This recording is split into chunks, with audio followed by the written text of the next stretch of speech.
Hey everybody, it's Chase with AVA Pop Culture again, and today I am back with 10 of the most outrageous, most over-the-top, most offensive, most fun, and the most raunchy comedies from the 1980s that you might have missed. So pop that tape in, I got you, let's go do this.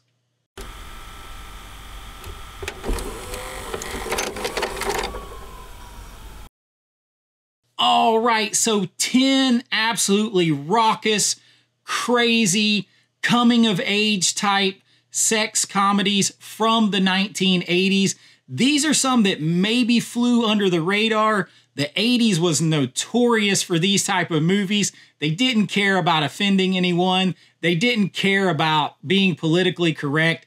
They just cared about having an absolute over-the-top fun time. And that's what you're going to get in this list of movies. The only difference here is I'm not going to hit the highlights that we all think of when we think of lists like this, like Revenge of the Nerds, Porky's, things like that. Those movies are there. They're coming on future lists.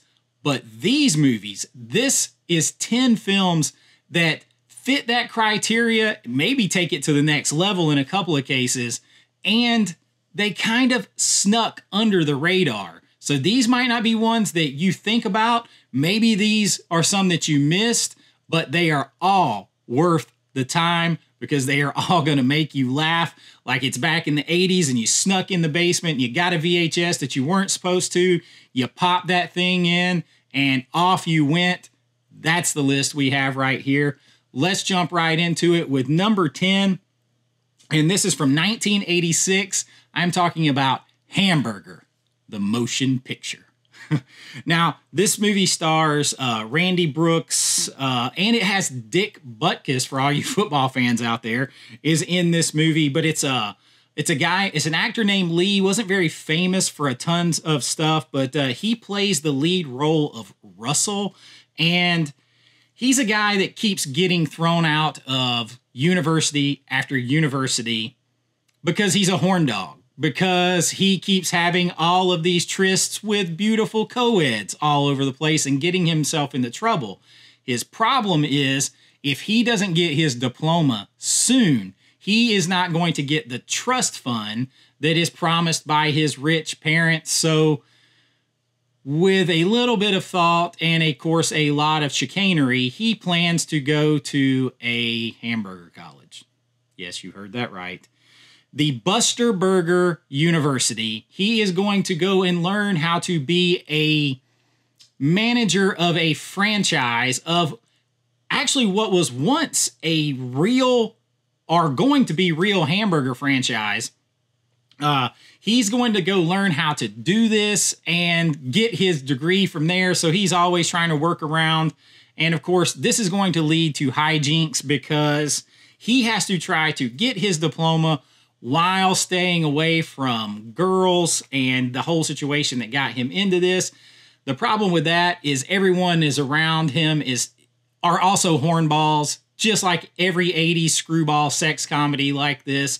This one is really over the top, really offensive to a lot of people. It would not be made today. It's not politically correct. It's not politically correct to overweight people. It's not politically correct to women, to men in any way. It doesn't care. And it just rolls right into that and being just over the top. I mean, you have a scene where beautiful actress is sitting at the table. Two guys are hiding from Dick Butkus's character, and they decide to eat something other than hamburgers. I'm just going to say that until they get busted, or one of them gets busted underneath the table. They're having a good time. They're sweating it out. They're laughing. They're going for it. They even find themselves occasionally in a pickle. But you will find yourself laughing and having a good time if you don't take it too seriously. That's why Hamburger, the motion picture, comes in on our list at number 10. Now, at number 9 on the list is one that I've maybe mentioned before on the channel in passing and a couple of times. This is one I remember having the VHS of, probably when I was too young to watch it for sure in the 80s. But I'm talking about 1985's School Spirit. You're not going to find any deep philosophical thought, any kind of deep script here.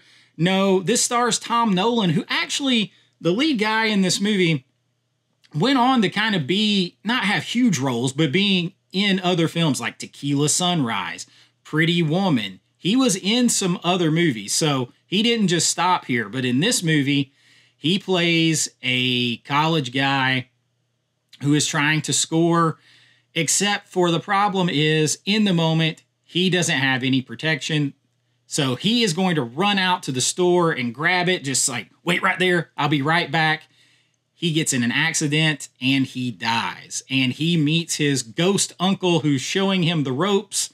And now that he's a ghost and he's invisible, he wants to go back and try to connect with his girlfriend somehow. But of course, he's got to stop in women's locker rooms, the showers, all that kind of stuff. Go against the guy he doesn't like, all that along the way.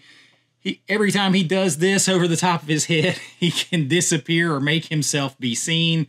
It is a movie that you know what you're getting into when you do it. It is just a lot of fun. It's one of these, though, that I don't remember people talking about. Of course, we hear about Revenge of the Nerds and stuff like that. I don't know where you can find it on streaming. I have this old DVD, but this movie is absolutely just one of those late night 80s movies that you have to see and just laugh and enjoy. Again, you can't take any of these too serious. I'm not recommending these films as great cinema necessarily. I am recommending a good time and a vibe. So School Spirit comes in at number 9 on our list. Now, at number 8 on our list is a movie that actually is Michael J. Fox's big screen debut, but he's overshadowed in this film because he's new by David Naughton of American Werewolf in London. I am talking about 1980's Midnight Madness. Well, this movie is fun. I mean, it's almost like, a couple parts sex comedy, couple parts Cannonball Run type situation, because this involves a group of 5 different teams of college-age students. They're all designated by color, like blue, yellow, whatever. Michael J. Fox is on Team Yellow. And they are set about basically competing in this all-night scavenger hunt across the town, across the city, where they find clues, and those clues lead them to other clues hidden all around the city. And of course, they are getting into all kinds of trouble, all kinds of steamy situations and everything else along the way. And I actually think this movie is rated PG, but you have to remember, in 1980, there was no PG-13, and the standards for PG were very, very different. A lot of what was PG then could be all the way to R right now. So very, very different. And again, you're going to have David Naughton, American Werewolf in London. He is your lead here, but you're going to see some other faces you recognize across the night during this scavenger hunt. I don't ever hear anybody talk about this. It actually had been a long time since I saw this when I watched it for this list, but Midnight Madness from 1980 comes in on our list at number 8. Now, at number 6 on our list is one that maybe a few people know a little bit more now than they just did like a year or so ago, because MVD Rewind has released a Blu-ray of this with a very cool slipcover and all that stuff recently. I'm talking about 1983's Joysticks. Now, this is a movie that I remember renting probably when I was like 8. So I was 8 or 9. Me and my brother, I have an older brother, definitely watching stuff that we weren't supposed to be watching, because this is definitely R-rated right here. It actually stars a couple of really recognizable faces. Among them is Joe Don Baker, who is part of this group. You have a bunch of big bad businessmen who want to take over and close down the last remaining arcade in this small town. And the patrons of that arcade, along with the owner's grandson, are going to kind of band together to fight off the big bad 80s yuppie businessmen who just want to close down their arcade. And a lot of wackiness ensues. Of course, you're going to have a lot of sexual situations. You're going to have your nudity in here. You're going to have all those scenes because it is that teenage, college age sex comedy from the 80s, but man, is it dripping 80s vibes. You have like the 80s bikinis, you have the 80s arcade culture with like the wax soda cups and pizza and arcade and all that kind of stuff. It kind of gives you those beachside arcade vibes. All of that, it's all in joysticks. The 80s hair, the 80s clothes. It is just like a time capsule of a movie. Perfect for this list. If you have not seen it, you know, again, a lot of people, that movie's stupid, that movie's stupid. And you're probably going to hear a lot of people say that about films on this list. They weren't trying to be high cinema or high art.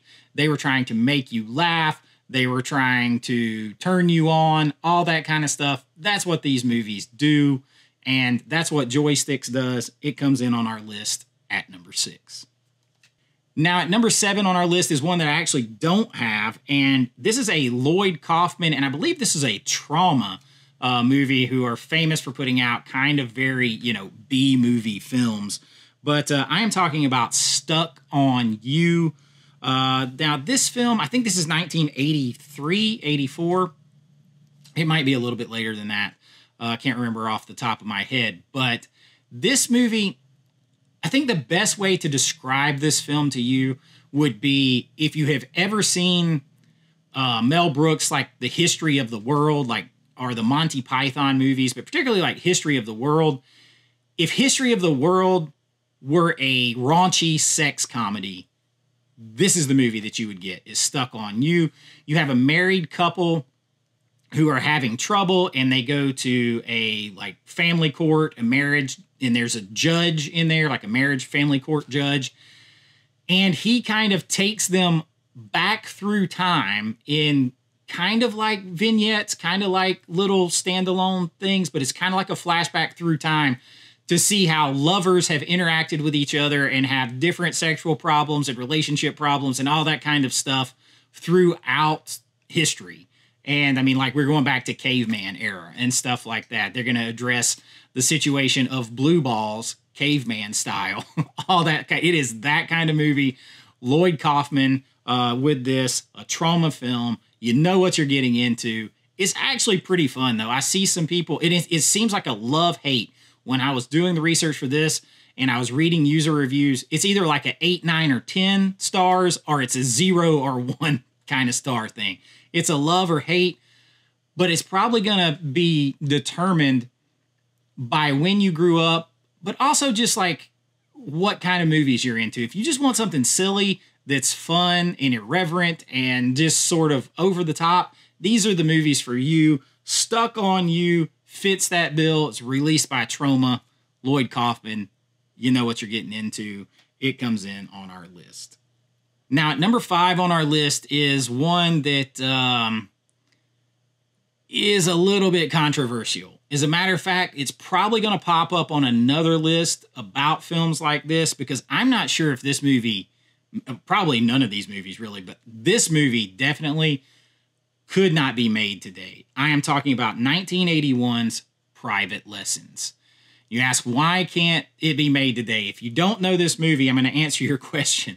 It's because a 15-year-old boy develops a crush on his 30-ish year old French housekeeper who has been left by his rich father to take care of him while he's out of town on business. And of course, you know, they're 15, almost 16-year-old boys, he and his friends, so they're kind of at that age where they're starting to get a little sex obsessed, and they're talking about this stuff all the time. And he's spying on her while she's undressing, and she makes him come in and watch her undress, which, okay, we're already going into some territory that would not be touched today. And so it's like every 15, 16-year-old boy's fantasy come true. And then it really does come true. They begin a relationship. She is definitely giving him private lessons. Let's just say that.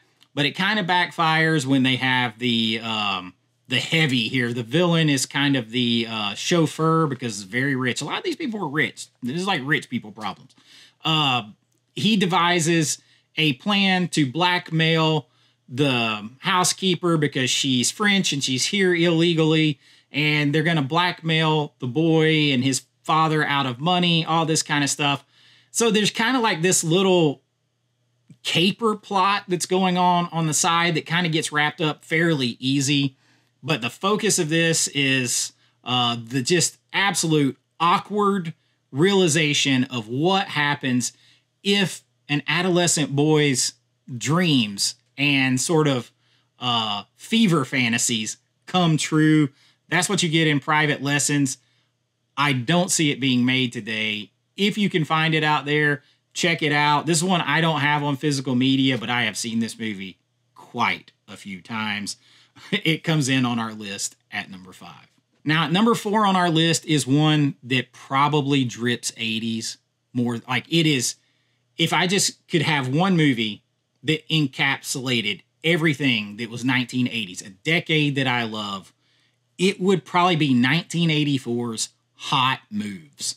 If you haven't seen this, it's every sex comedy and every 80s pop culture thing in one movie. The plot of this, if you've ever seen American Pie, if you came a little later, if you've seen American Pie and you thought that plot seems kind of familiar, I don't know where it came from. It came from Hot Moves, because this movie is about 4 friends who are tired of being virgins. They're aggravated that other people are getting it and they're not. So they make a pact with each other to help each other and support each other in whatever way they can in order to try to lose their virginity over the course of the summer. And I'm going to tell you, it even, if you think of American Pie and you think of Oz's character, if you know that, he kind of starts to actually really like this one girl, and he doesn't really want to be part of this thing anymore. Exact same thing here. One of them has a girlfriend. He kind of wants out, but the boys pull him into it, and they're in this pact together. That's the setup. It's all set around 1980s beach culture. I am talking about the hot pink and like neon bikinis and thongs with high socks and white tennis shoes and bikinis and roller skating. You've got boom boxes. You've got BMX bikes. You've got bodybuilders. You've got literally everything from the 80s. You even have a lot of break dancing in this out here. And of course, all of that 80s beach culture vibes. It's literally like somebody in the 80s said, hey, we have to preserve everything about the 80s, the clothes, the hair, the pop culture stuff, the music, the technology, all of that stuff, and the sex comedy vibes. We got to preserve it all in one film. That's what you got here, all pulled together with laughs, comedic nudity in copious amounts, Hot Moves. I mean, you even have dirt bikes like in here. Just get out of town. This movie is 80s to the max, man, and it comes in on our list at number 4. Now, at number 3 is one that is somewhat similar to Private Lessons. There was like a little theme here going on in the 80s that you probably couldn't do today, but number 3 is My Tutor. My Tutor is a very similar setup to Private Lessons, but in this one, the boy is 18. He's like 18 years old, and he's trying to go to college, but he is failing French. So his rich parents hire him a French tutor. I don't know what it is about the French, because she's French in Private Lessons too. I don't know what that obsession and fixation was, but it was definitely there. It was definitely there. I guess it was just, oh, she's French, so sexually freeing, I guess, and liberated. I don't know. But she is there to help him learn French. He's 17, 18, senior in high school. He's getting ready to go off to college. He's trying to get into Yale. He needs this good grade, but at the same time, his friends, and she's 30-ish, his friends are trying to get him on a series of excursions and misadventures to lose his virginity, but it turns out he's got plenty of extracurricular activities right there under his nose at home that he is going to explore. Let's just say that. You're going to see some recognizable faces in this too, but no big stars really. I would think that you know. That's not the point of this movie. This movie really works. It's more believable. It's not just like a wish fulfillment fantasy, maybe the way Private Lessons is. Because if you're 18 and you're dealing with a 29 or 30, it's not completely out of the question here. So, I mean, you're both of legal age, so that kind of takes that part of it out. But the whole tutor, the power dynamic back and forth with the sort of the woman in the position of power here and dictating this thing. Again, it is it might be a high school senior about to graduate, but it's still a teenage boy's fantasy come true. That's what happens again in here with My Tutor. Again, you're going to have all of your 80s sex comedy prerequisites of the scenes with sex, the nudity, the funny, because all these people are kind of inept, right? The sex is very rarely portrayed in these movies as sexy and hot and all that kind of stuff. It's almost always played for comedic effect. That's what happens for the most part here. You do get a little bit of sensualness or sensuality in here with this one because, again, they're both a little bit older. But My Tutor definitely fits this list. It comes in at number 3. Now, at number 2 on this list is one of my favorites. As a matter of fact, the top 2 on this list are both very high on my list of movies in this genre.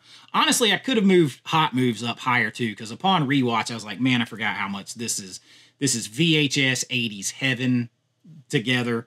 But number 2 is not far off that, and it's just a fun movie. But this one's gonna star a lot of recognizable faces, and I only have it on this 4-pack, but I am talking about 1985's Private Resort. Now, this movie stars a young Johnny Depp. It stars Rob Morrow. You're also going to see Leslie Easterbrook in here from the Police Academy movies and other stuff. Hector Elizondo, I always say his name wrong, but he's in Pretty Woman. He's been in countless movies. You're going to get Andrew Dice Clay in this film. So you're going to get a lot of people that you recognize.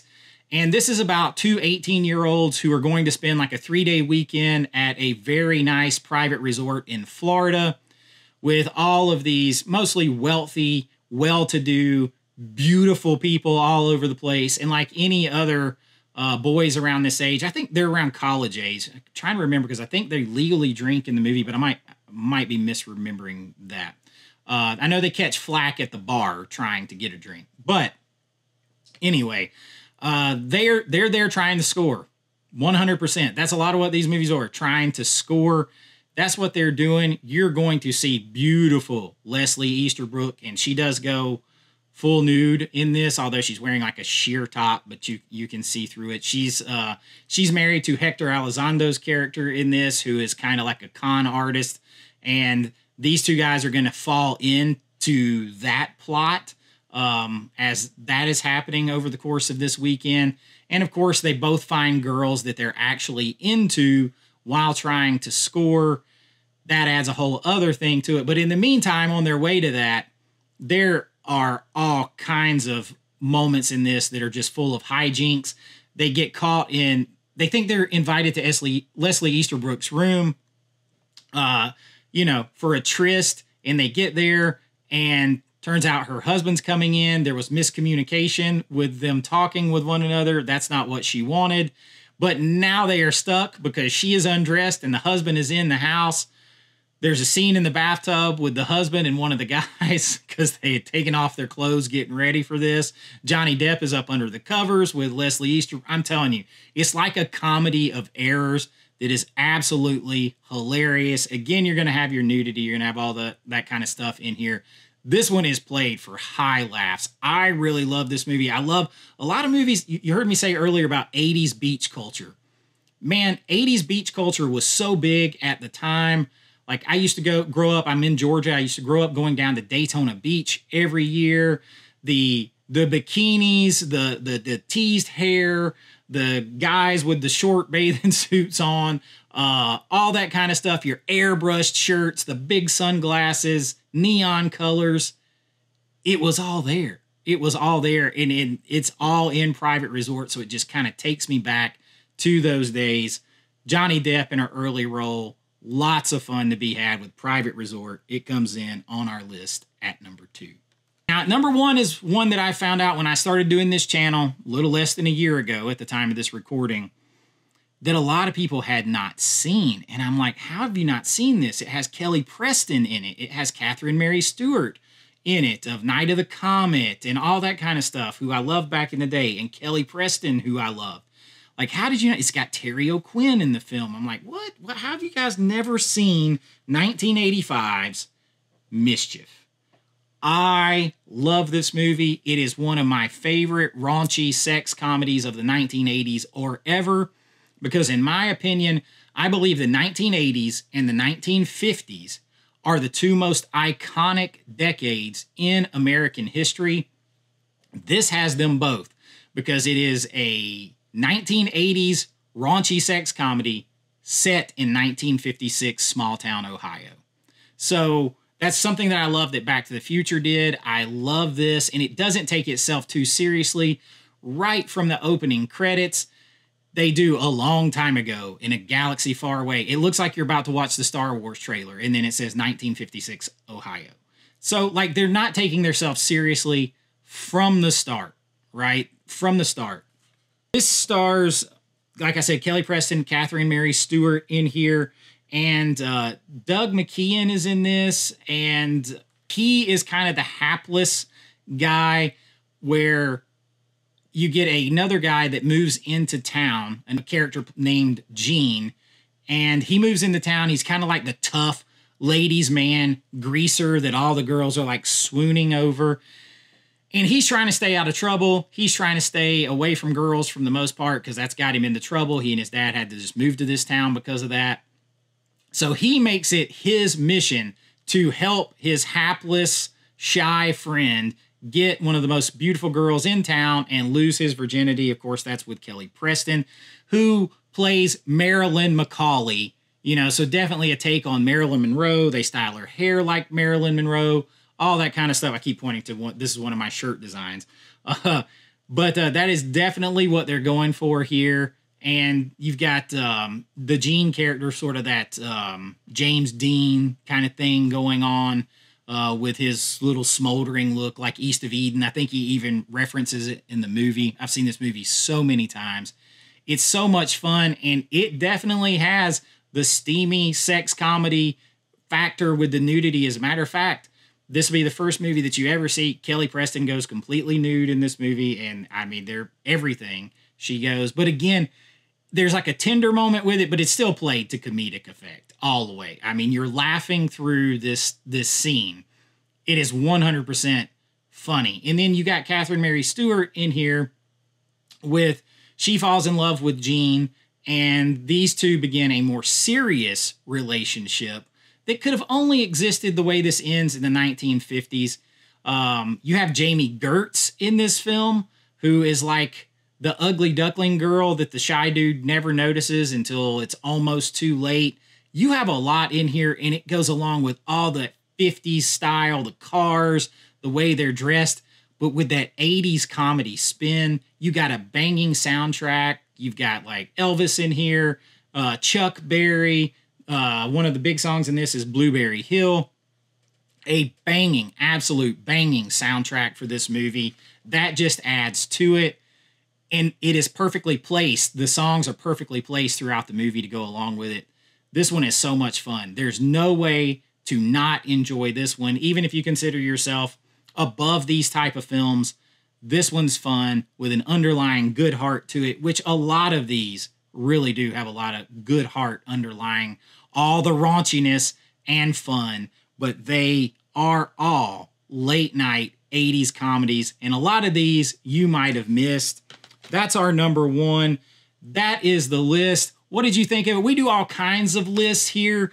I know that this when I was making this list, I had to shrink this down from like 30. I mean, the 80s were just chocked full of films like that, and that's even if you take out stuff like Revenge of the Nerds and Porky's. So just even the lesser known ones, they were just churned out all the time because the 80s, it was just about fun. All gas, no brakes. That's what you got here. That's the list I have for you today. I recommend them. They are fun. I'm not saying they're the height of cinema, but they are a damn good time, and I hope you enjoy them. And I hope you enjoyed this video. If you have, please like and subscribe. It really helps out the channel. If you want to help support the channel, you can join below at my Patreon link or on YouTube. Get your name on every single video, behind the scenes, special videos that I do, looks at my filmmaking. If this is your first time here, I'm a filmmaker. I've been doing that for a couple of decades. That's how I make a living. And I hope you've enjoyed this. We do all of this and so much more here. Physical media news, 4K reviews, lists, rankings, all kinds of stuff. I just absolutely love movies, and I love sharing them with all of you out there. But until next time, be kind, rewind like always. This is Chase with AV Pop Culture, and I'll see you real soon. Bye-bye. I know.